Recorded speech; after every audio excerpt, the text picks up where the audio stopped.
Waalaikumsalam warahmatullahi wabarakatuh.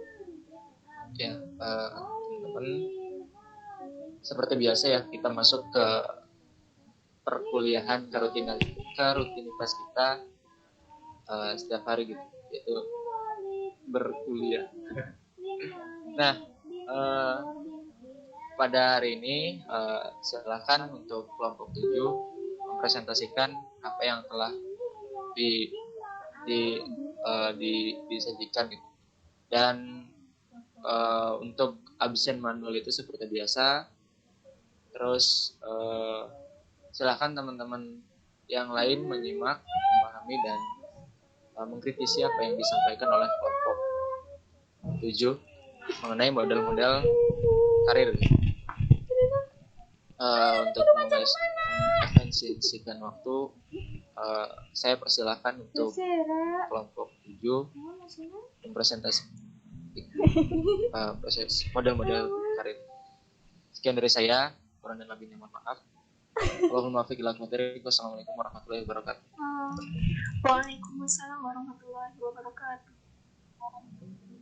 Iya, abi lesot. Teman-teman, PPT-nya udah terlihat belum? Belum. Belum ada nih, Pak.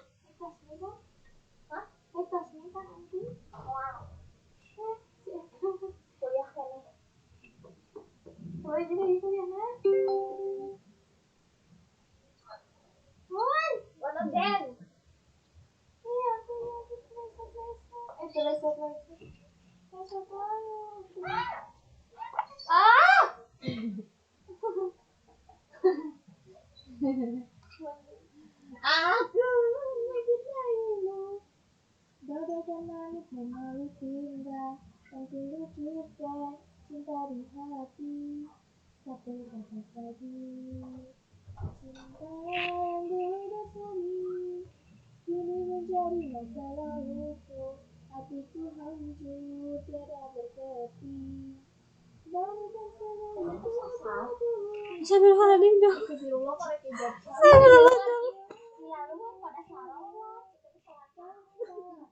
Aku bangun tidur.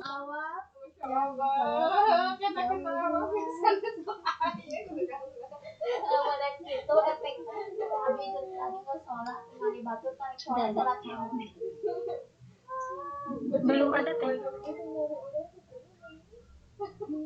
Udah terlihat?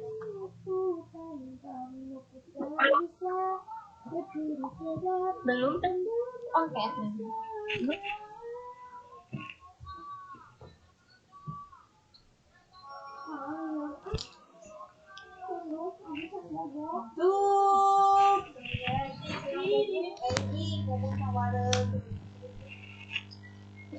Gelut.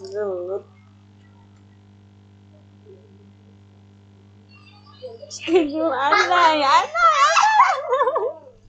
Nana diajar bahasa Inggris, kerjakan bahasa Inggris iya jadi wes.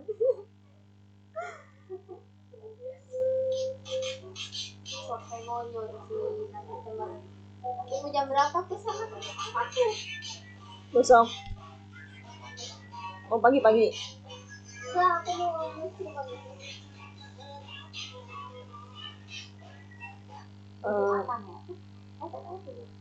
Hari Bazur ya. Masih puluhan tuh gimana nanti kan? Hari-hari.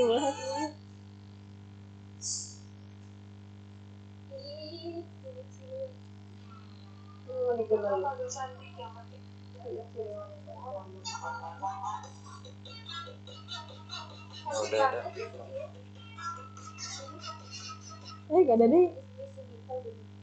Kok keluar dari rapat?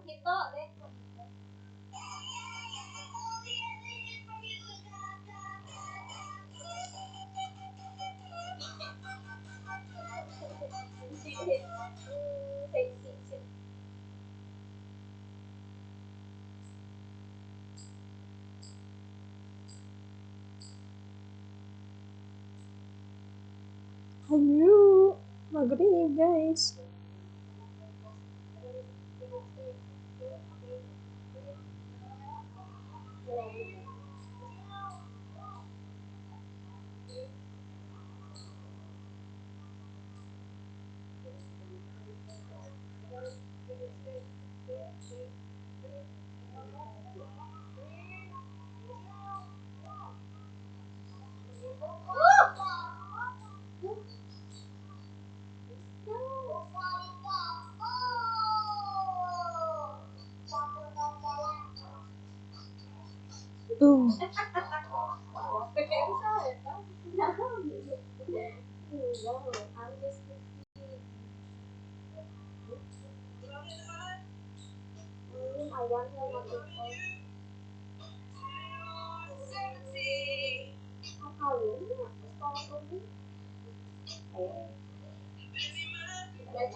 Kesempatan kami memulai diskusi. Assalamualaikum warahmatullahi wabarakatuh. Waalaikumsalam warahmatullahi wabarakatuh. Assalamualaikum warahmatullahi wabarakatuh.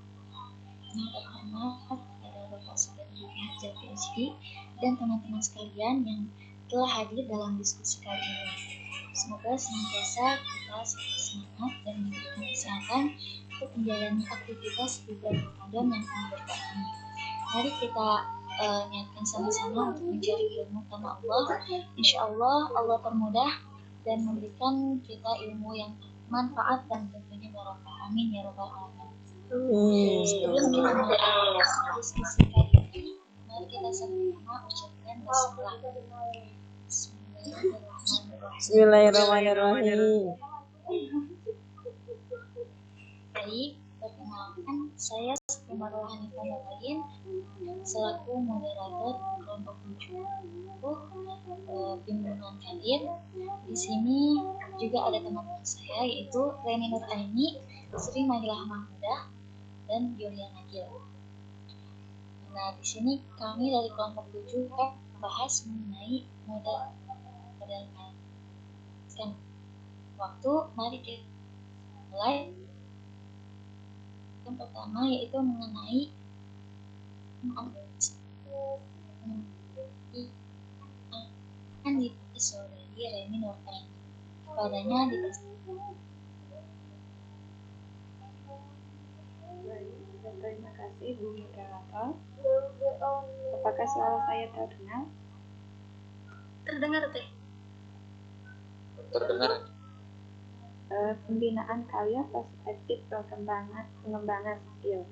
Yang pertama yaitu pengembangan keterampilan melalui pendidikan dan pelatihan. Pengembangan keterampilan berarti mengembangkan diri dan keahlian bagi seseorang apapun profesinya untuk memberi nilai tambah bagi organisasi dan dalam rangka pengembangan karya. Lanjutkan. Pendidikan dan pelatihan dapat terdiri dari gelar kesarjanaan, sertifikasi profesional, pelatihan keterampilan komputer, e-learning, membaca independen, seminar dan webinar melalui asosiasi profesional, lokakarya, pelatihan dan kursus pendidikan kampus. Kedua yaitu ada pengembangan keterampilan melalui pengalaman. Sementara pendidikan dan pelatihan penting untuk pengembangan keterampilan atau skill. Ketahui juga bahwa hanya 10% pembelajaran orang dewasa terjadi di kelas, mulai dari belajar online. Hal ini sering terjadi karena belajar dalam format ini lebih pasif. Kebanyakan yang terjadi bagi orang dewasa adalah melakukan belajar 70% melalui pengalaman belajar dan leadership secara penuh.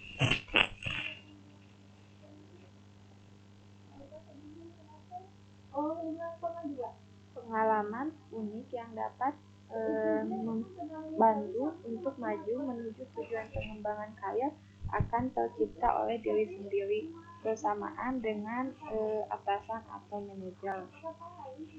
Belajar bagaimana berkomunikasi dengan atasan dan menginginkan pengalaman pengembangan penting untuk mendapatkan kesempatan mengembangkan keterampilan karya sendiri.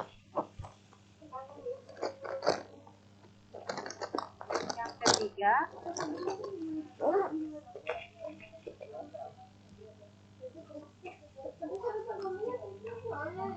ada 10 langkah percobaan pengembangan yang lebih efektif. Berkala Human Research memberikan pedoman seperti langkah percobaan pengembangan karya secara lebih efektif. Yang pertama, ambillah inisiatif untuk mencari cara agar Anda dapat mempelajari keterampilan baru melalui pengalaman yang juga membantu atasan atau manajer, tim, unit, atau departemen Anda dalam mencapai tujuannya. Yang kedua, buat pertemuan dengan atasan atau manajer untuk mendiskusikan pengalaman pengembangan yang diajukan dan dapatkan pemberian untuk diproses. Gunakan pertanyaan untuk tanya sebelum, selama, dan setelah merencanakan pengembangan pengalaman sebagai panduan untuk diskusi dengan supervisor atau manajer. Yang ketiga, baca kemajuan. Yang dengan pengalaman Anda, beri rencana untuk menandai prestasi dan pembelajaran yang diperoleh. Yang kelima, atur pertemuan rutin dengan atasan atau manajer. Yang keenam, luangkan waktu untuk meninjau rencana pengembangan sebelum bertemu dengan atasan atau manajer. Yang ketujuh, kirimkan supervisor atau manajer setiap perubahan besar sebelum bertemu. Yang ke-8, tinggalkan pertemuan dengan tim di mana supervisor atau manajer dapat memberi bantuan. Yang ke-10, carilah umpan balik setelah penyelesaian proyek untuk membahas pelajaran positif, negatif, dan kunci yang dipelajari, serta mulai mengembangkan pengalaman pengembangan baru.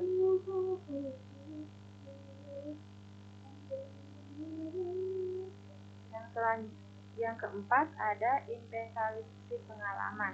Pengalaman dibagi dua, ada peluang internal sama peluang eksternal. Yang peluang internal, yang pertama ada mengisi waktu luang untuk berlibur. Yang kedua, mentor atau onboard karyawan baru. Yang ketiga, mewakili tim pada tugas fungsi. Yang keempat, mengelola proyek tertentu dari awal sampai akhir. Yang kelima, buat perpindahan lateral sementara ke bagian lain organisasi, membantu meluncurkan inisiatif. Untuk peluang eksternal, ada pelatih tim, jalankan penggalangan dari masyarakat, melayani sebagai bendahara untuk kelompok masyarakat, jalankan kampanye pemasaran untuk sebuah acara, melayani sebagai tutor, membujuk, merencanakan, merekrut, dan melaksanakan relawan, bergabunglah dengan asosiasi industri, dan hadir di sebuah konvensi. Sekian yang bisa saya sampaikan. Terima kasih.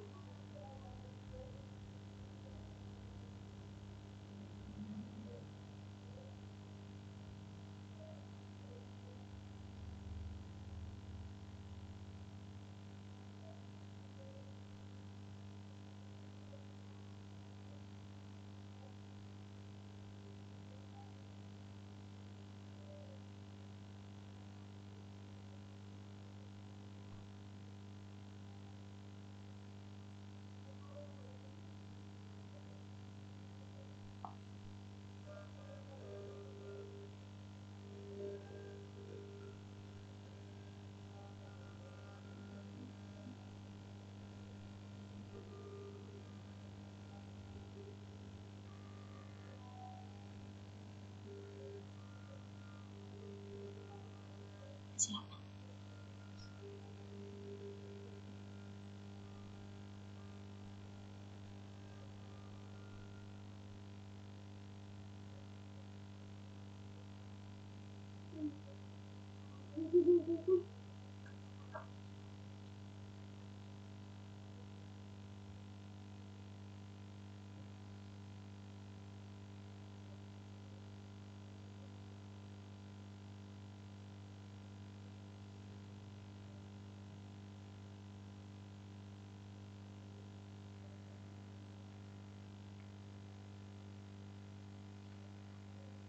Suara saya terdengar?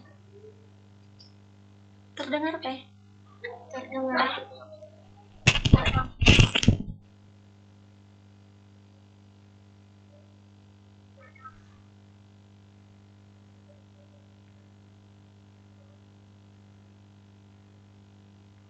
Baik, untuk pembahasan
ada nggak ya?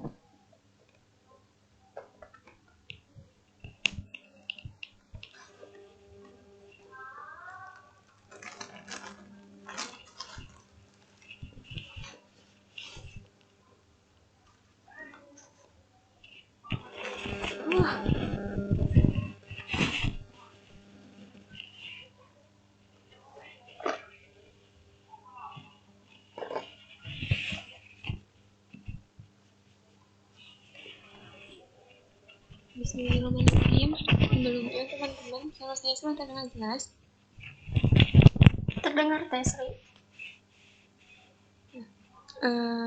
Sebelumnya, maaf karena teknik Pak ada kendala sinyal. Jadi langsung saja ya untuk poin selanjutnya dari pengembangan karir perspektif. Pembinaan karir perspektif pengembangan skill yaitu penilaian diri, tipe kepribadian, dan preferensi atau pilihan gaya kerja. Istilah kepribadian pada dasarnya mengacu pada pola pikir, perasaan, dan tindakan seseorang. Beberapa aspek kepribadian ada yang berguna dalam memikirkan pengembangan karir, dan ada 4 tema untuk mengembangkan kepribadian yang telah dikembangkan dari karya psikolog dalam model dan alat ukur yang disebut dengan Myers-Briggs Type Indicator. Dan model ini menggambarkan 4 area kepribadian dengan 2 kemungkinan preferensi di setiap areanya. Dan setiap orang memiliki preferensi alami di setiap areanya. Nah, preferensi ini bukan hanya tentang pengetahuan, keterampilan, atau kemampuan, dan tidak ada preferensi pilihan yang benar atau yang salah. Nah, kemudian Learning Organization Development menawarkan serangkaian karya pengembangan karir. Di antaranya, seseorang secara khusus mengeksplorasikan tipe kepribadian serta hubungannya dengan pekerjaan dan karir, serta menilai tipe kepribadian dan karir dengan indikator tipe Myers-Briggs. Poin selanjutnya yaitu penilaian diri untuk kepentingan karir.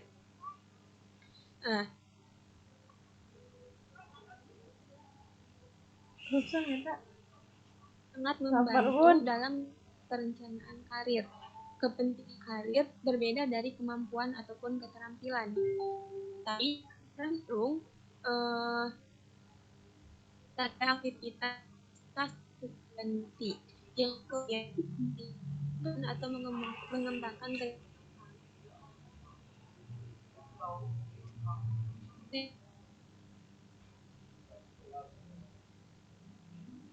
atau tema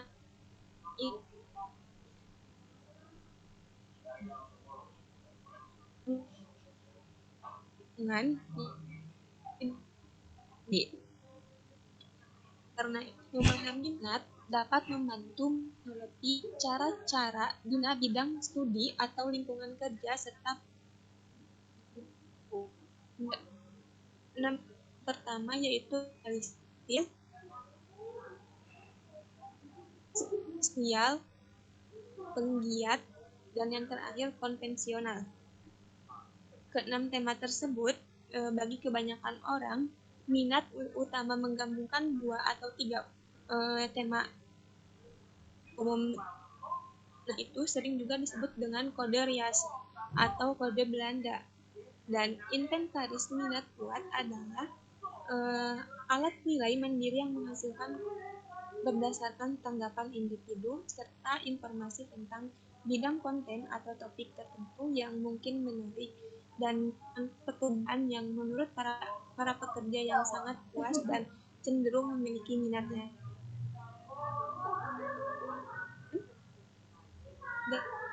Kayak lokakarya, pengembangan karir. Salah satunya dari lokakarya ini menggunakan inventaris kuat untuk membantu anggota mengeksplorasikan minat serta menghubungkan dengan pekerjaan dan karirnya dan menjelajahi kepentingan karir dengan inventory yang kuat.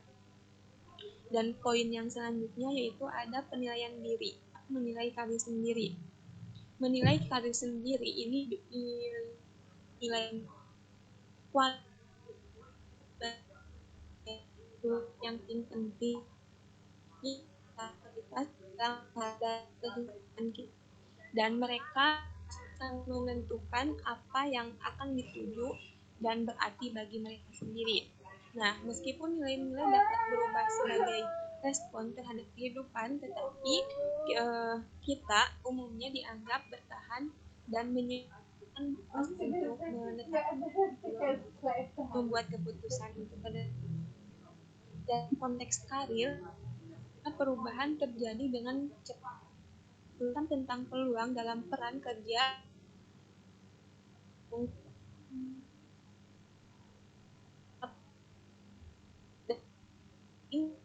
nilai.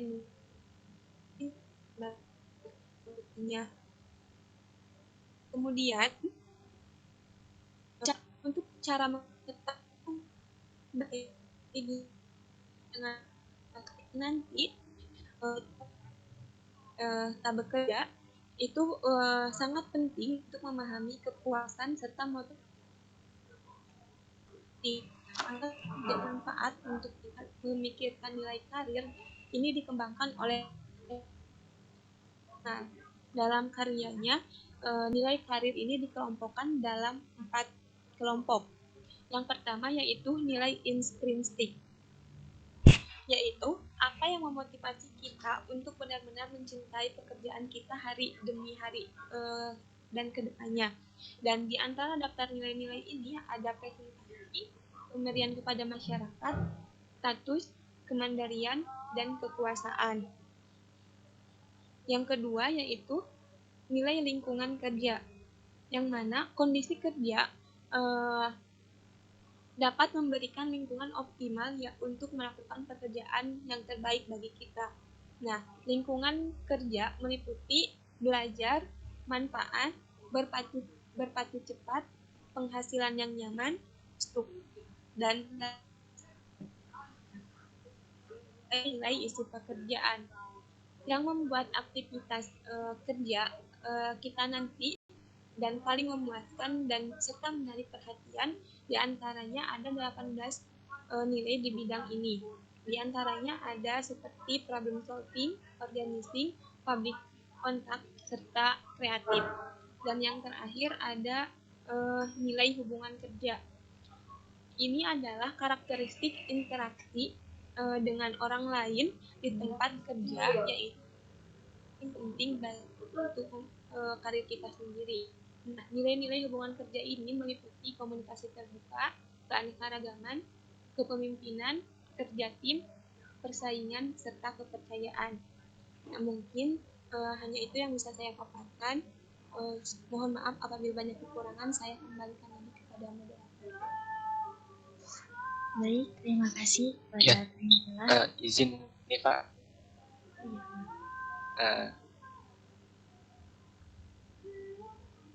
Saya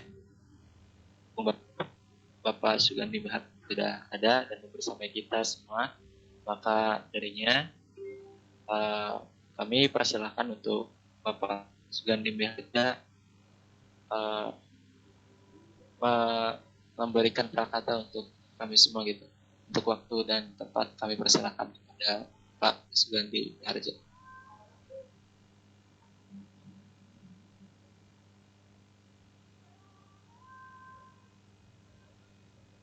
Assalamualaikum. Oh,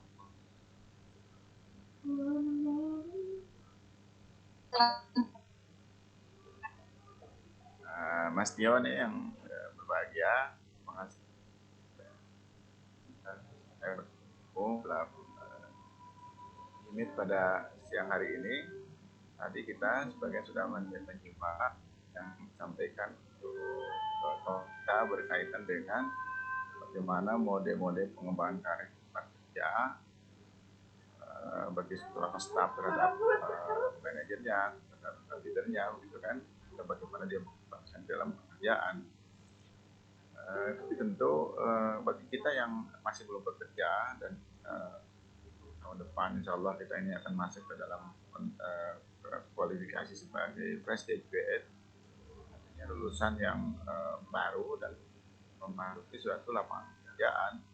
Maka dalam rangka kita menjadi fresh graduate yang cerdas, yang siap dia memasuki pasar kerja, kita perlu tahapan-tahapan menuju kepada pencapaian itu. Apa yang disampaikan tadi di dalam dalam kerjaan itu kan kita bagi menjadi 3 bagian. Pertama ada prajabatan, ada jabatan, dan ada pasca jabatan. Jadi kalau prajabatan itu sebelum orang itu masuk ke dalam jabatan, dia sudah bekerja. Jadi kalau pasca jabatan dia sudah pensiun. Ini dalam konteks pekerjaan. Nah, dalam konteks prajabatan, nah, pada hari ini ya, kalau pekerjaan masih dalam kriteria prajabatan. Nah, jadi sebelum masuk ke dalam pekerjaan, orang itu pertama dia menyiapkan dulu untuk pekerjaan-pekerjaan formal, maka dia akan menyiapkan sertifikat dalam konteks formal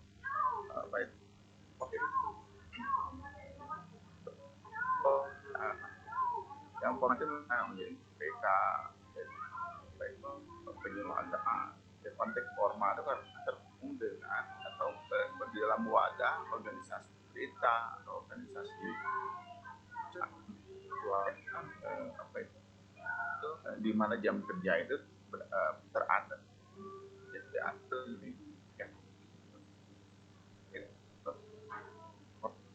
Juga ada yang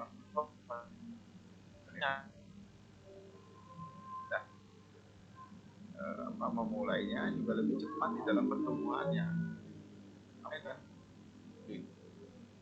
Apa yang dimaksud dengan NGO atau praktis politik, ya kan, politik praktis. Nah, maksudnya politik praktis itu orang terlibat di dalam partai politik atau di dalam non-government organization atau dengan LSM misalnya, atau orang melakukan bisnis itu, misalnya home industry atau creative industry misalnya. Nah itu bisa dimulai kapan saja, dimulai dengan apa yang bisa, dan orang bisa mencapai capaian-capaian yang cepat. Nah, kalau misalnya menjadi pegawai pemerintah, kan, civil servant, nah itu orang lamarannya paling cepat setahun sekali. Dan satu kesempatan itu kalau orang tidak lolos, karena mungkin tidak lagi dibuka oleh pemerintah. Ada yang disebut dengan moratorium, misalnya penghentian pengangkatan pegawai, itu kan, selama Pak SBY tahun. Artinya selama itu orang nggak boleh bekerja, nggak bisa dapat pekerjaan sebagai civil servant. Nah, bolehkah orang melakukan career dalam dua tipe bersamaan dalam satu waktu? Tipe pertama dia menjadi seorang social career, misalnya dari sosial menjadi guru volunteer, satu yayasan, satu sekolah-sekolah, dari satu madrasah, ya kan, satu pesantren. Dia tidak mendapatkan surat keputusan SK kerjaannya itu, tapi dia ngambil tanggung jawab dan masyarakat menempatkan dia sebagai seorang pekerja yang paham dan menekuni bertanggung jawab di bidang itu. Dan itu biasanya zero income, tidak ada gaji yang dia terima. Nah, lalu untuk dia bisa mendapat kehidupan dalam kehidupan sehari-harinya, maka dia melakukan bisnis, melakukan suatu perdagangan kreatif industri. Nah, itu mungkin ya, inilah yang banyak dilakukan orang. Ya. Jadi dua-dua ini dilakukan bersamaan dan orang income-nya dari pekerjaan bisnis, industri dan pekerjaan formalnya dia lakukan juga. Dan kita berharap itu alumni BKI dalam posisi itu, dia bisa melakukan pekerjaan sosial, tapi dia tidak berharap income dari pekerjaan sosial itu. Jadi Anda menjadi pemakmur dari madrasah pesantren dan sosial, dia kan panti yatim, untuk panti lansia, panti bereda, itu bagus dan itu jual income. Malah Anda harus mengeluarkan finance untuk itu. Dan kehidupan kita dilakukan dengan melakukan kreatif industri. Apa itu kreatif industri? Industri kreatif itu artinya bagaimana suatu barang-barang, suatu bahan-bahan itu meningkat nilai tambahnya karena diolah secara praktis menggunakan mesin-mesin sederhana dan meningkatkan nilai tambah. Misalnya begini, Tasik sana kan ada bambu dan satu batang kira-kira panjangnya 6 meter. Kalau dibelah per berapa? Per 30 cm, ya kan? Nah, lalu setelah dibelah 30 cm, dibuatkan satu kreasi misalnya dengan jadikan lampu, ya kan? Jadi suatu handicraft tertentu, jadi suatu alat masak atau apa namanya. Maka kalau satu batang bambu, nah, 10.000 misalnya kan, tapi ketika diolah yang 30 cm itu sudah 30, di 1 meter sudah dapat 100.000, 90.000. Kalau 6 meter, 9 kali 6 berarti sekitar 500.000 sekian. Nah, itu meningkat tajam dari harga bambu yang 10.000 menjadi 500.000. Memang di sana terjadi padat karya, bagaimana orang melakukan kreatif di sini. Nah, itu yang disebut dengan industri kreatif. Peningkatan nilai-nilai satu bahan menjadi berguna sehingga konsumen menghargai dengan bentuk daya beli. Nah, demikian pun misalnya terigu kan, terigu harganya 7.000 per kilo. Kalau digoreng kan terigu itu pakai misalnya sedikit kubis misalnya, dilaba-laba kan, 1.000 itu bukan 1 ons, 1.000 itu paling berapa? 4 ons. Jadi artinya terjadi pelompatan harga menjadi 4 kali nilai bahan daripada nilai jual. Jadi itu juga termasuk industri kreatif. Pisang, ya kan? Pisang itu harganya per kilo misalnya berapa? 2 kilo, 2.000. Dan buat keripik pisang, berapa harganya itu? 20.000. Jadi lompatan nilai dari 2.000 ke 20.000. Ya kan? Memang ada tenaga di sana. Tapi supaya tenaga ini tidak menguras waktu yang lama dan banyak orang, maka dibuatlah mesin-mesin sederhana untuk keripik pisang. Ya kan? Nah, itu didapat seperti itu kan, tinggal kita buka YouTube kan, bagaimana mesin olah keripik praktis, ya kan? Mesin olah adonan stik, olah adonan tadi bala-bala, ya kan? Nah, itu sudah dapat, kita nggak usah rumit. Modalnya berapa sih ya mesin sederhana untuk membuat keripik pisang, keripik singkong, keripik telah itu, nah paling juga 300.000 ke listrik kan, hutan cepat kan. Lalu yang mengerjakannya apa mesti kita? Jangan juga, kita berbagi berbagi income dengan orang yang bantu kita. Dong ada tolong ya, atau Kang ini yang mengerjakan ini mesin kan gitu. Yang gorengnya siapa lagi, yang masukkan packingnya siapa, jual siapa, dihitung kan ada kita kan, modal 1 juta misalnya kan, mantap berapa, alat packingnya berapa, backingnya berapa, tujuannya nggak jauh-jauh lah, pasar terdekat, mana agen terdekat, itu pasti kan 20 juta. Tapi mungkin ketika dihitung di atas kertas tuh direalisasikan, semua karyawan 3 orang terbayar dengan 20 juta itu, misalnya satu orangnya 10.000 dengan UMK kan, upah kerja petang, minimal petang, atau kemudian selisihnya misalnya dapat 500.000 per hari. Maka kalau satu bulan kan 500.000 kali 30 hari itu 2 juta. Nah, itu orang bisa dapat itu. Orang bisa beli rumah, tidak bisa cicil, karena kalau untuk cicil rumah itu harus ada income yang formal, resmi kan, dikeluarkan oleh lembaga perusahaan besar atau lembaga pemerintah. Tapi dengan seperti ini orang untuk beli rumah jangan nyicil lah, tunggu dulu, nabung dulu, misalnya 15-10 juta lah sebulan nabung, kan 10 tahun, 1 tahun tuh 120 juta orang udah bisa beli rumah. Kalau rumahnya jangan mahal-mahal dulu, misalnya. Nah, itu 1 tahun dapat rumah. Tapi kalau pegawai negeri misalnya untuk beli rumah terus kredit 20 tahun, ya, waktu yang sangat lama. Nah, itu kan cara kita membangun suatu tadi pola karir dimulai dari non formal dalam bentuk industri kreatif. Banyak kawasan-kawasan di mana kawasan-kawasan itu terbangun suatu pola karir yang sangat utuh dan dipakai banyak orang. Misalnya di Limbangan Garut itu, ini di Garut distrik saya jangan buatin Garut nih kan. Di Limbangan tuh ada satu desa itu, beberapa desa itu karirnya dengan menjual kunci ganda. Nah, dia pasang di mall, dipasang di pasar-pasar, semua itu se-Indonesia. Kalau kita tanya itu orang Limbangan Garut. Bergeser sedikit, tanya orang gitu kan, Asgar gitu kan. Nah, itu biasanya orang banyak resmi itu. Kalau ada pesaing juga dari Padang, ya banyak. Nah, itu sebelum Jawa tuh mereka yang kan potong rambut. Nah, demikian pun kalau datang ke mana bengkel-bengkel ada konferensi, nah itu pasti orang Ciamis kan.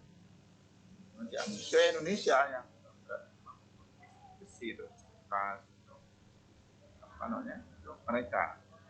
Nah, lalu ke sebelah sananya lagi kan, kalau ada nasi itu di biru misalnya kan, di kampus tuh ya nasinya warteg Tegal. Walaupun di Tegalnya nggak ada yang namanya warteg, tapi di sekitar kampus UIN tuh ada puluhan orang penjual nasi dari Tegal. Kalau pinggir-pinggir kota kan ada itu nasi Padang gitu ya kan, kalau mau makan Padang, nasi Padang, nah itu laku itu di sana kan, orang percaya, dekat dengan lidah orang Indonesia umumnya. Nah, ini kan suatu contoh-contoh karir di mana kita tidak mesti masuk ke dalam lembaga formal, lembaga kreatif itu tadi bisa.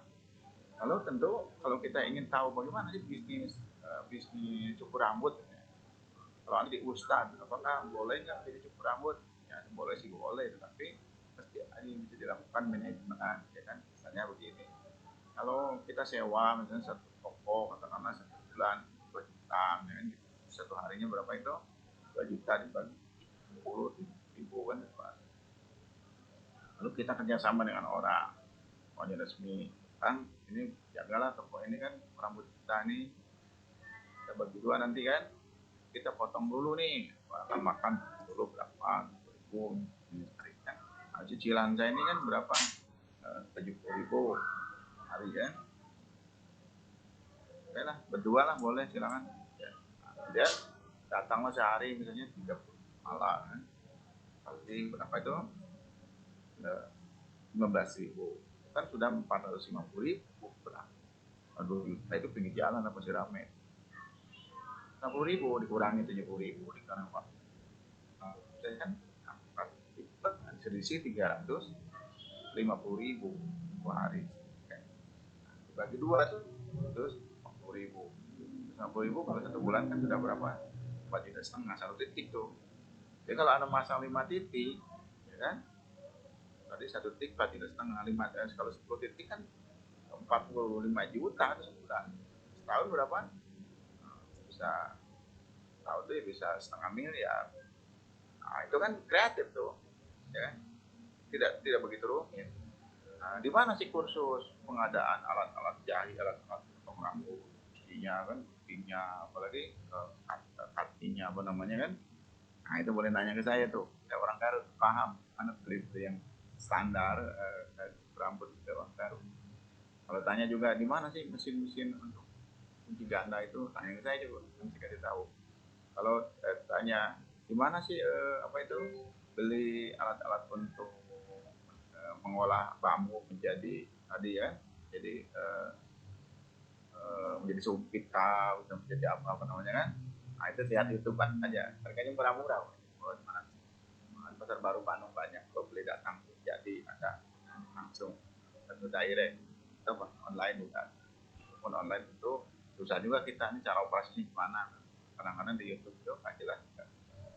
Nah jadi kita bagaimana kerjasama dengan masyarakat yang akan pasar terdekat dengan modal yang kita miliki, bisa lakukan sekarang juga, gitu ya, sekarang juga ke potensi yang ada dalam komunitas-komunitas. Itu ini satu sampel kecil, di kawasan-kawasan lain itu ada lebih banyak lagi. Misalnya ikan harganya berapa itu di Bangka, ini Pulau Bangka ikan hanya 7.000 per kilo kan.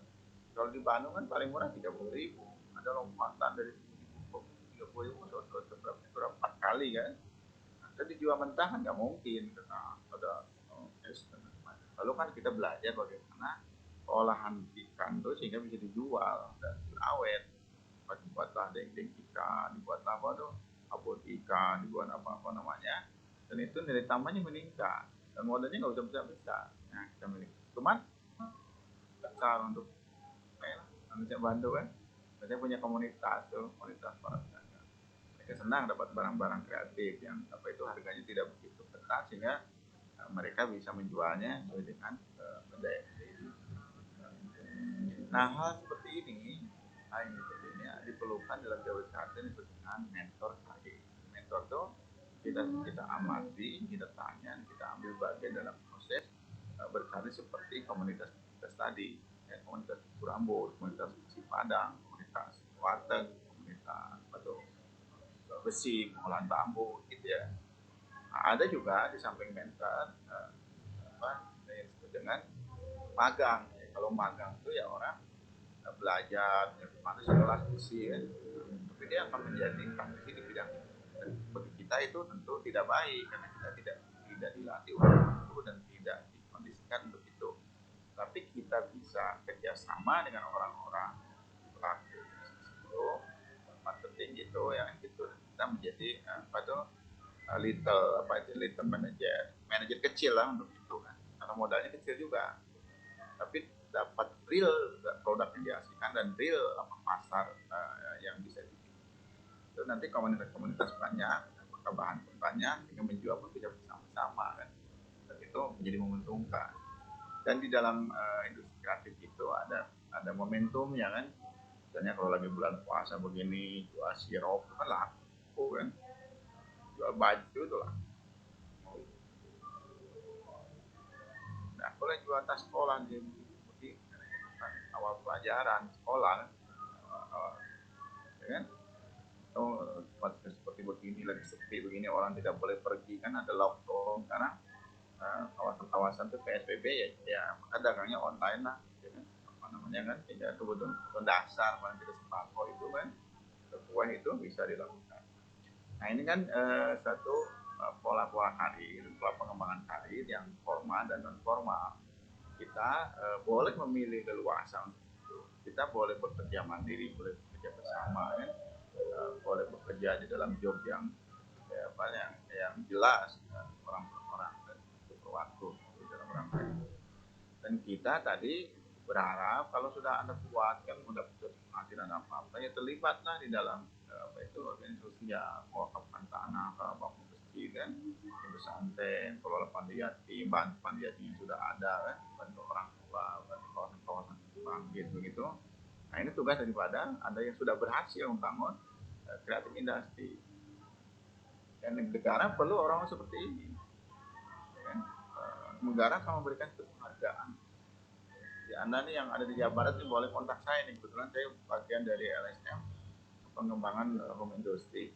Bagaimana kita bersama-sama membina diri meningkatkan nilai tambah barang-barang kepada pasar, dan juga membangun simpati dengan pemerintah untuk sama-sama berbagian dalam kemajuan satu kawasan. Baik, saya sampaikan terima kasih nih kepada PJ kita, Mas Tio, kepada kepada Osma kita, Mas Tio, kepada PJ kita, Teh Rida, kepada yang presentasi kita ini tadi luar biasa, juga kepada teman-teman yang sama-sama menyimak. Baik, kita lanjutkan, kita masih ada waktu sampai jam 15, masih ada tersisa 30 menit lagi. Terima kasih ujian tengahnya, gitu ya, susulannya, Allah seluruhnya kita rekam. Kami aja. Assalamualaikum warahmatullahi wabarakatuh. Waalaikumsalam warahmatullahi wabarakatuh. Alhamdulillah, terima kasih pemirja yang telah memberi prakata dan wejangan gitu agar kita tahu gambaran besar prospek ke depan. Dan untuk selanjutnya silakan untuk Ibu moderator melanjutkan presentasi. Terima kasih. Baik, terima kasih kepada Bapak Sudarman Haja. Selanjutnya pembahasannya yaitu mengenai pusat karir alumni yang akan dipaparkan oleh Saudari Yurianti. Padanya dipersilakan. Baik, terima kasih kepada moderator yang telah mempersilahkan saya. Sebelumnya, apakah suara saya terdengar? Terdengar. Terdengar. Bismillahirrahmanirrahim. Alhamdulillah, pada kesempatan kali ini saya akan menjelaskan mengenai pusat karir alumni. Nah, pusat karir alumni ini berada di bawah lembaga pusat karir perguruan tinggi. Lembaga pusat karir merupakan wadah informasi lowongan pekerjaan sekaligus sarana silaturahim antara lembaga dan para alumni. Salah satu indikator keberhasilan sebuah perguruan tinggi adalah terletak pada keberhasilan alumninya dalam penyerapan tenaga kerja. Ini berarti bahwa semakin tinggi kiprah alumni di industri tenaga kerja, maka akan semakin menunjukkan kualitas perguruan tinggi tempat mahasiswa memperoleh jenjang pendidikan. Nah, selanjutnya, apa manfaat dari lembaga pusat karir? Lembaga pusat karir ini bermanfaat untuk menunjang karir alumni, dan semestinya lembaga pusat karir ini memiliki peran dalam mengembangkan karir alumni. Lembaga pusat karir merupakan wadah yang menjadi penghubung antara para alumni dengan berbagai peluang lapangan kerja, sekaligus sebagai sarana penunjang kemampuan dan keterampilan alumni sehingga mampu sukses menghadapi berbagai rintangan dan perjuangan hidup pasca kuliah. Lembaga perguruan tinggi harus memiliki lembaga pusat karir dengan alasan-alasan atau manfaat yang sudah tadi disebutkan ya, seperti wadah informasi lowongan pekerjaan, sarana silaturahim antara para alumni, lembaga untuk menunjang dan mengembangkan karir alumni. Perguruan tinggi memiliki tanggung jawab untuk memberikan layanan terbaik kepada alumni, diantaranya dengan lembaga pusat karir ini. Proses pembelajaran yang dilaksanakan seharusnya mampu membekali kompetensi lulusan sesuai kebutuhan dunia kerja, sekaligus kompetensi untuk dapat membuka peluang kerja. Nah, setelah kita lulus pun, kita masih memiliki hak dari perguruan tinggi ini lewat dari lembaga pusat karir dengan berfungsi untuk pengarahan karir untuk kedepannya. Karena sepanjang kita hidup, kita itu tidak akan pernah lepas dari yang namanya lembaga pendidikan, walaupun kita sudah sukses dan mungkin nanti sudah lulus dan sukses ya, tidak akan pernah bisa lepas dari lembaga pendidikan ini. Selanjutnya, persaingan yang ketat di antara para lulusan telah mengubah paradigma bahwa mahasiswa tidak cukup dibekali dengan kemampuan akademis saja, tetapi juga soft skill yang dapat diberikan oleh lembaga pusat karir ini. Lembaga pusat karir mempunyai pesan strategis sebagai upaya mematangkan kompetensi dan daya saing lulusan. Seiring dengan naiknya kerja sebagai tuntutan pasar kerja dan jumlah perguruan tinggi dari tahun ke tahun semakin banyak ya, mungkin teman-teman juga pasti menyadari gitu bahwa lulusan perguruan tinggi itu sangat membludak, sedangkan peluang kerjanya itu sangat menyempit. Nah, ini juga membawa dampak pada persaingan dalam memperoleh pekerjaan. Belum adanya kebutuhan tenaga kerja level pendidikan tinggi per bidang keahlian semakin mendorong tingginya angka pengangguran. Bahkan, banyak lulusan perguruan tinggi yang bingung untuk kedepannya itu bakal seperti apa. Nah, kadang saya juga bingung gitu. Nanti kalau udah lulus kerja ngapain ya? Kalau udah lulus kerja apa ya? Nah, padahal kita kan udah punya keahlian nih, udah mengerucut gitu ke bimbingan konseling Islam. Tapi terkadang kita juga bingung gitu, harus kerja apa? Nah, berarti di sini lembaga pusat karir memang sangat penting gitu bagi para lulusan mahasiswa dalam memecahkan permasalahannya, terutama dalam bidang karir.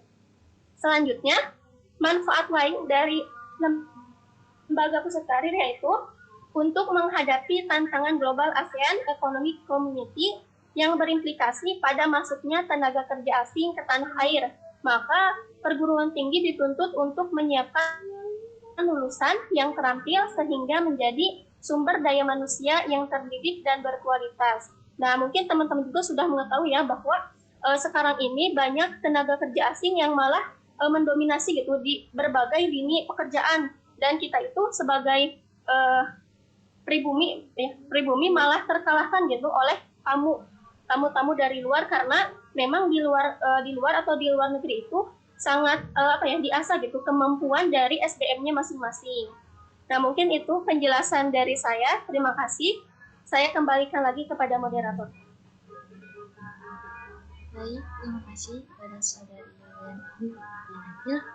Alhamdulillah pemaparan materi sudah disampaikan dengan baik kepada teman-teman semua dari kelompok itu. Selanjutnya, sebelum saya kepada teman yang ingin menambahkan ataupun review materi,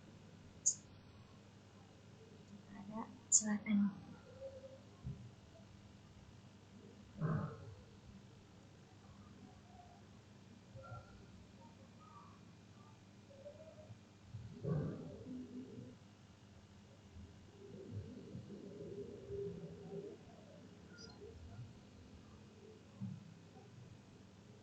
Baik, ini sedikit ya, yang nama sedikit ini ya.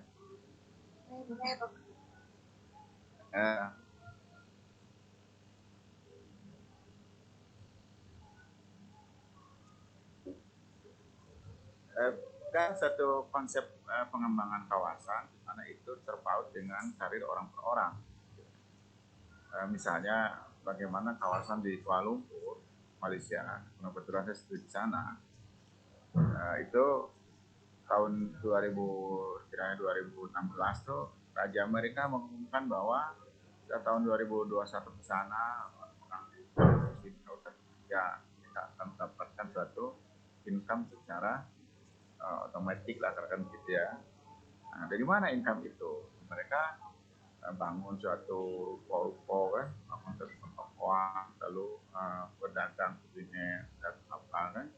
Nah, berdagangnya yang ngurusnya lah orang-orang asing, baik itu dia dari mana, dari Bangladesh, ada yang juga dari Mama kan, ada juga yang dari Indonesia kan, jualan misalnya toprak Bandung gitu ya, atau mie ayam Bandung misalnya, atau es teler Bandung misalnya. Itu mereka senang tuh dengan nama-nama itu, karena kita paham bahwa di Kuala Lumpur tuh di semua karir kantor-kantor kan sebagai formal, sehingga mereka itu nyaris tidak punya dapur, mereka nyaris tidak pernah memasak, sehingga semua orang datang ke rumah-rumah makan untuk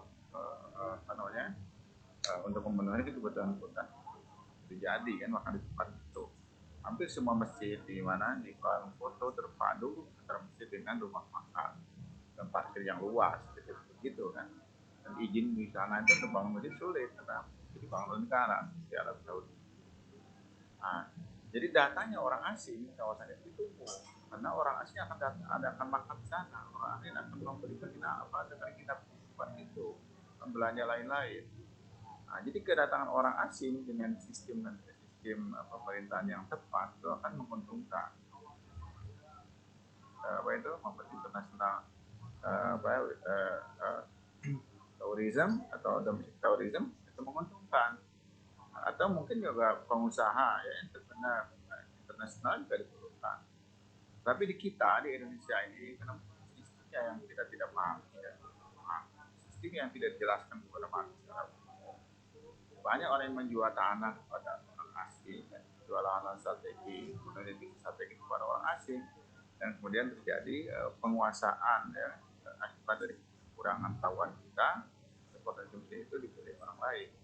Jadi kalau ke sana nggak boleh misalnya non muslim jual tanah orang muslim datang kepada non muslim, ya kan?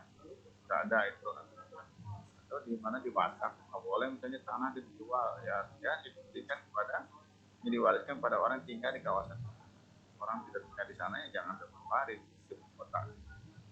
Kalau dia mau satu lebaran misalnya kan mudik, boleh itu ada tanahnya orang tua waris itu.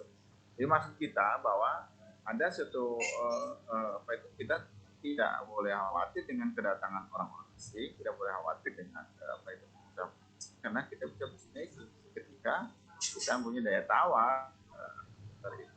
Daya tawarnya apa? Kita punya perusahaan, punya lahannya, kita punya tokonya kan, untuk di mana di online shop misalnya kan, mereka beli barang kita, mereka jual di negara dia dengan harga yang berimbang. Nah ini kan sesuatu yang dilakukan. Tapi ketika kita menjualkan tokonya kepada mereka, mereka beli tokonya sendiri, mereka buat pabrik di kawasan itu. Ya, semua orang yang di sana sudah tidak lagi menjadi entrepreneur, ya, hanya menjadi pekerja. Nah ini kan satu kelemahan kita nggak paham betul. Tapi tentu kita paham bahwa apa yang kita lakukan itu berdasarkan pola-pola karir yang realistis, rasional, dan futuristik gitu untuk apa yang akan menjadi bentuk besar. Jadi kita tidak hanya melakukan sesuatu yang baku dari kebakuan self standar diri yang misalnya saya harus kerja pabrik, saya harus jadi apa, tidak begitu. Jadi kalau Anda memang punya potensi, punya kemauan, punya ketangguhan, nanti lakukan. Tidak mesti bekerja pada kita banyak juga baca biografi bagaimana pengusaha-pengusaha besar pun dimulai dari usaha-usaha kecil, ya kan? Dari yang ada saja. Kita tahu misalnya siapa itu Sandiaga Uno, besar dengan tim Kamtil Yunan. Nah, mereka itu dulu bekerja ke sana kemarin diterima, kemudian melakukan usaha kreatif dan jadilah pengusaha. Nah, mungkin di antara kita pun nanti ada yang kerja ke sana kemarin jadi terima dan menjadi usaha. Jadi komunitas pengembangan kawasan, kan? Dan itu jadi orang yang berhak layak dapat Nobel. Jadi boleh kita padukan apa yang menjadi konsep kita kan di jurusan PKI kan, tapi juga boleh kita lakukan hal-hal kreatif agar sesuatu baru kita capai tidak harus dengan kurun waktu yang terlalu lama. Nah, aspek ini tentu dibuatkan pola, makanya topik kita hari ini pola karir. Pola itu ini ada 3. Tadi kita sudah sebut, 1 ada dengan mentor ya. Kalau mentor itu nanya Anda kepada orang yang lebih tinggi derajatnya daripada Anda. Misalnya kalau Anda punya modal 1 juta, ya nanya lah kepada yang punya modal 100 juta. Begini usaha gitu dia. Nah, dia juga mulainya dulu kecil. Kalau Anda mau sekolah S2, tanyalah ke S3. Ya, tanyalah ke yang lulusan S2, jangan yang masih SMA, tentu nggak bakalan paham. Itu mentor. Jadi fokus pada expert oriented, di pandangan-pandangan pakar yang telah terlibat ya. Bisnis pun sama, mau masuk dunia kerja pun sama. Mau studi ke luar negeri kan, mau studi scholarship misalnya kan, dapat LPDP misalnya sama juga nanya. Ini yang kedua, ada yang disebut dengan magang itu. Magang ini kan kita berlatih di satu kawasan, di satu tempat tertentu sampai kita terampil. Nah, magang ini memang ekspornya terbatas. Jadi kalau Anda bisa mengoperasikan mesin, belum tentu bisa berdagang. Ya kan, belum tentu juga tahu bagaimana financing daripada industri itu. Ya kan? Jadi sektornya terbatas. Dan kita tidak boleh pada sektor yang terbatas itu. Karena entrepreneur itu dia tahu seluruhnya. Ya kan, paham seluruhnya. Tidak boleh pada sesuatu kecil. Karena keseluruhannya. Anda dibantu orang boleh, tetapi pengetahuan total daripada industri itu nggak boleh tidak Anda paham. Walaupun modalnya kecil, masalah. Karena tadi kepada peningkatan nilai tambah. Di kelas ini saya yakin besok usaha itu ada yang mampu berzakat 5 juta, gitu kan? Padahal disebutnya dan hari ini 3 juta sebulan. Nah, balik yang satu memberikan zakat, yang satu apa itu mendapat harus bekerja. Itu tadi lihat dari pola. Yang satu lagi dia mungkin tidak bekerja, dia kemari mencari apa itu membantu orang-orang. Tadi dari satu yatim yang lain dari satu yang lain yang resmi, tetapi dia punya bagaimana apa itu alat-alat yang dia miliki, alat industri atau lahan-lahannya itu semua diproduksikan, itu dia bisa hidup sejahtera juga. Itu kan misalnya di Lembang, Bandung kan, Anda tinggal gantungkan bunga-bunga berapa ribu pohon saja kan, lalu Anda nih pengajian, di anggota pengajian ada yang urus taman kota, ada taman kecamatan, ada batas kecamatan. Kemudian mereka akhirnya dapat kontrak tanaman dan perawatan bunga 1 tahun, nilainya ya berapa itu 12 bulan 1 juta misalnya bulan, mungkin Anda terlibat berapa itu.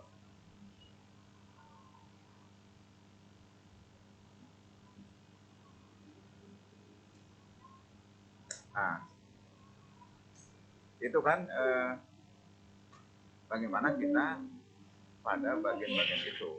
Jadi sebetulnya berkarir itu bagi saya sendiri yang terlibat sebetulnya tidak rugi, sederhana sekali. Apakah kita setelah lulus ini bergantung kepada kampus agar apa itu agar pekerjaan? Saya bisa tidak. Kalau Anda masuk ke jalur formal dari polisi, ya kan, ingin jadi tentara, kah, ingin jadi apa itu dosen, ingin jadi pegawai negeri, ya kan, ingin jadi apalagi, nah, mungkin gabung dengan kampus itu di perusahaan. Tapi kalau Anda ingin jadi entrepreneur, maka di kampusnya Anda gabung. Bagaimana mengajak orang sama-sama mengembangkan entrepreneur itu, dia tidak menjadi karyawan, boleh kan? Yang kedua ini apa itu ditunggu oleh masyarakat, ditunggu oleh negara, ditunggu juga oleh bank gitu ya. Bank kan harus menyalurkan kredit itu hanya sah diberikan kepada pengusaha, bukan kepada penganggur. Nah, kita tahu misalnya di satu bank ya kan, sebutlah 100% kreditur di sana. Ternyata katanya ini hanya 5% krediturnya itu apa? 95% dari kredit itu ada dipegang oleh 3 orang nominalnya. Jadi 5% ini yang dipegang oleh kredit kecil yang mungkin 4 juta, 50 juta, tapi yang sekian ratus miliar tuh hanya oleh 50 orang. Artinya apa itu? Orang yang jadi pengusaha sedikit sekali dan Anda tentu dalam usaha ini terlibat dengan bank. Kita nanti boleh tanya ke saya misalnya bagaimana caranya meningkatkan nilai kepercayaan bank, ya kan? Bagaimana memutar apa itu investasi uang dalam bentuk digital. Itu bisa kita berbagi pengalaman dari mulai kecil kan ya, dari 500 ribu sampai jadi 50 juta 5 miliar ya. Bisa sekali. Baik itu tadi urusan dengan kampus itu boleh ada, tapi Anda tidak mesti tergantung ke mereka ya, karena tadi kampus yang dibangun tadi itu adalah satu komunitas pengembangan diri, tapi mungkin bagi Anda belum tentu tepat bergabung di sana ketika pilihan-pilihannya bukan pada pekerjaan formal, atau mungkin Anda milih saya masuk ke NGO saja, saya masuk kepada percepatan yang lebih terukur dan tidak harus terjeda dengan dari tahun, tapi kesempatannya minggu bulan. Kayak gitu ya, makasih.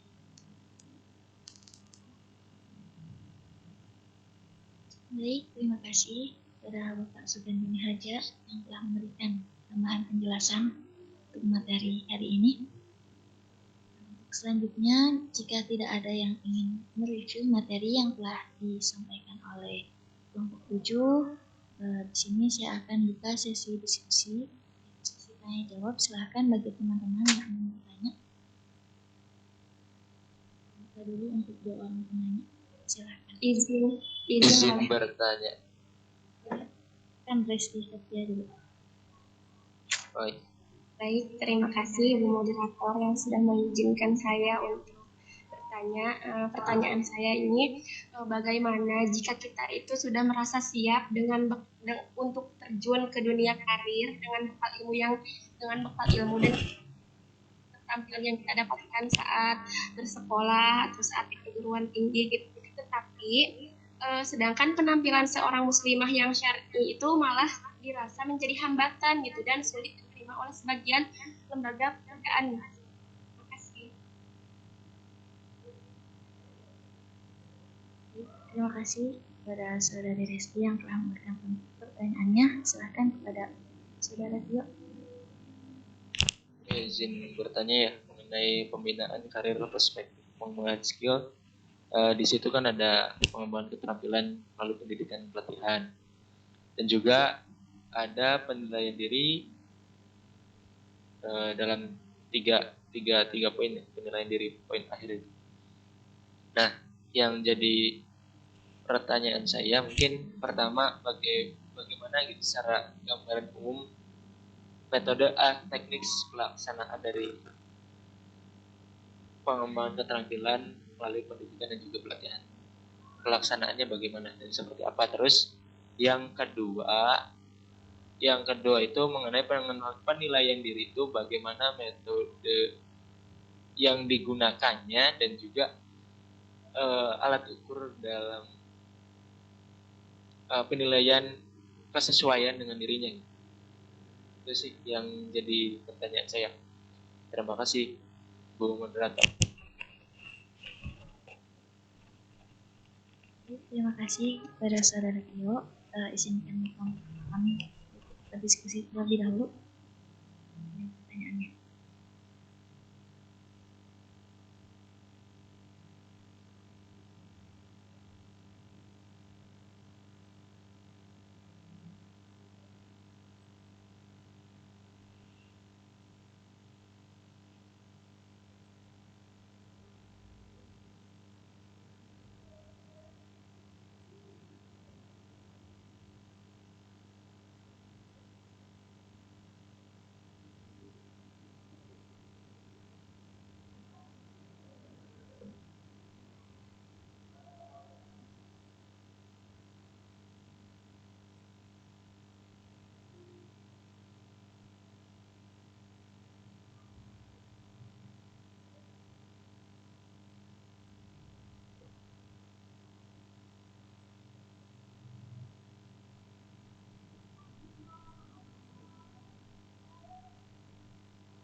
Baik, untuk pertanyaan dari Saudari Resti akan dijawab oleh Saudari Yuliana. Dipersilahkan. Bismillahirrahmanirrahim, izin menjawab ya. Tadi pertanyaannya adalah ketika kita sudah siap untuk terjun ke dunia karir, sedangkan penampilan yang kita gunakan ini tidak mendukung gitu untuk bekerja di suatu lembaga yang diinginkan. Nah, berarti kalau menurut saya pribadi ya,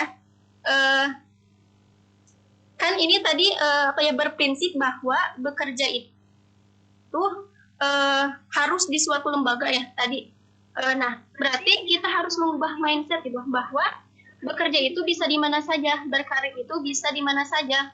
Jangan terpatok dengan bekerja di suatu lembaga.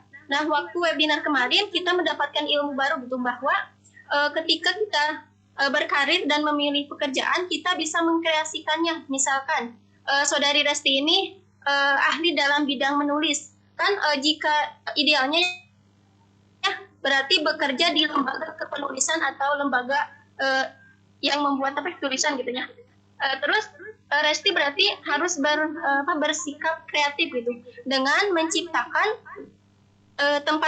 tempatnya sendiri, misalkan menulis di blog, menulis di Instagram gitu kan. Sekarang banyak ya influencer yang memang mengaktifkan sosial media bisa sebagai ladang dakwah, bisa sebagai jembatan karir yang dimiliki, jembatan keahlian yang dimiliki. Banyak sekali yang memang zaman sekarang bisa dimanfaatkan gitu.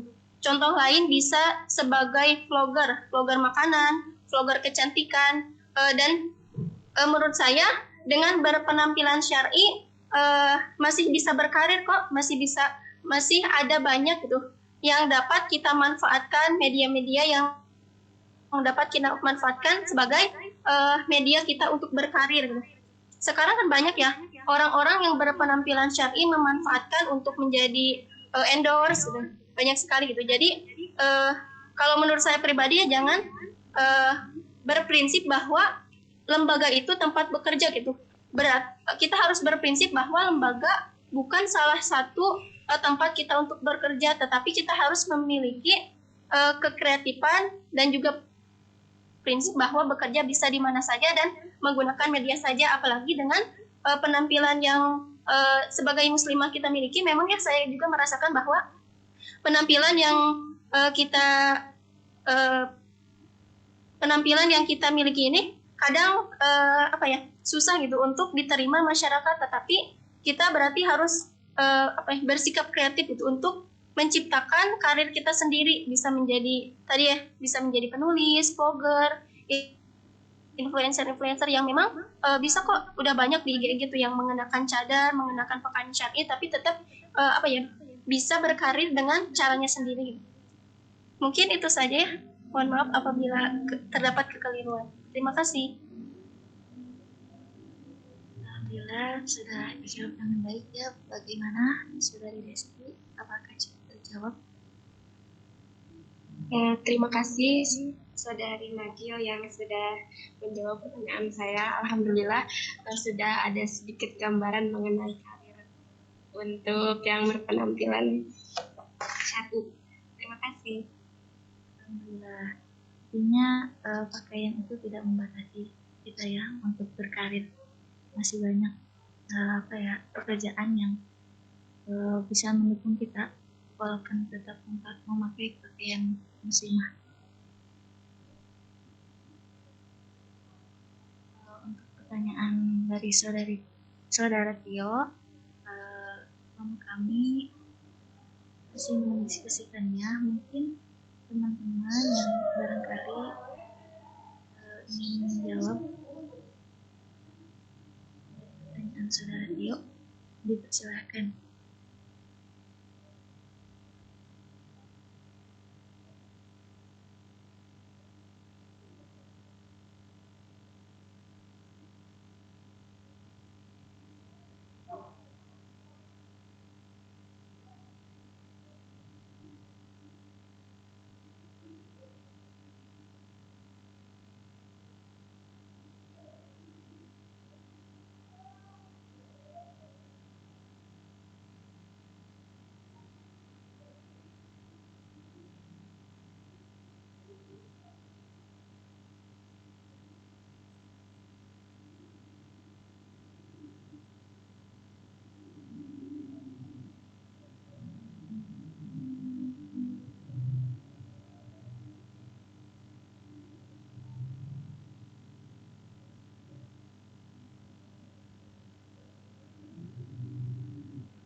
Halo?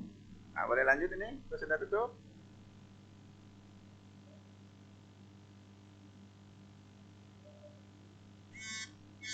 Tinggal satu pertanyaan lagi, Pak. Baik, silakan.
Maaf pada saudara Tio, mungkin jawabannya akan kami kirimkan di WhatsApp ya.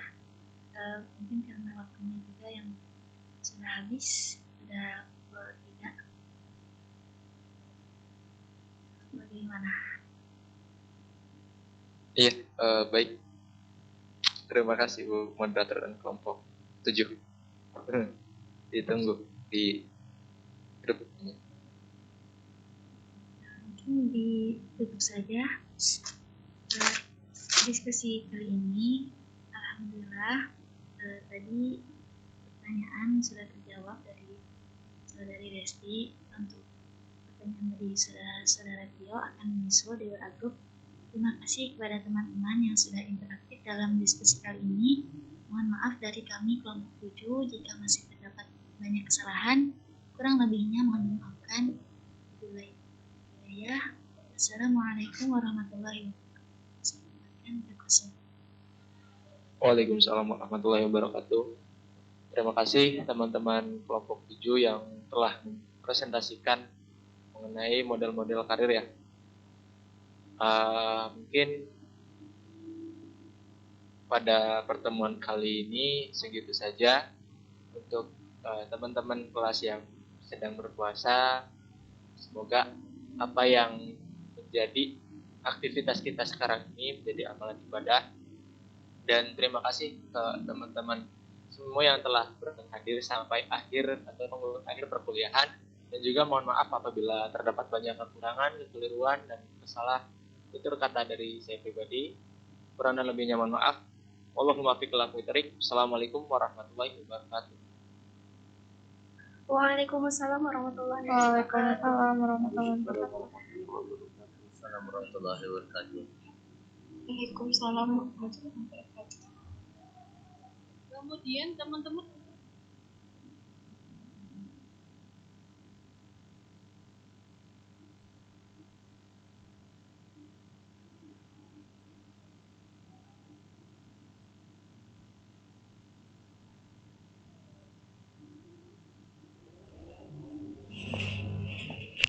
Hendra, awas Hendra.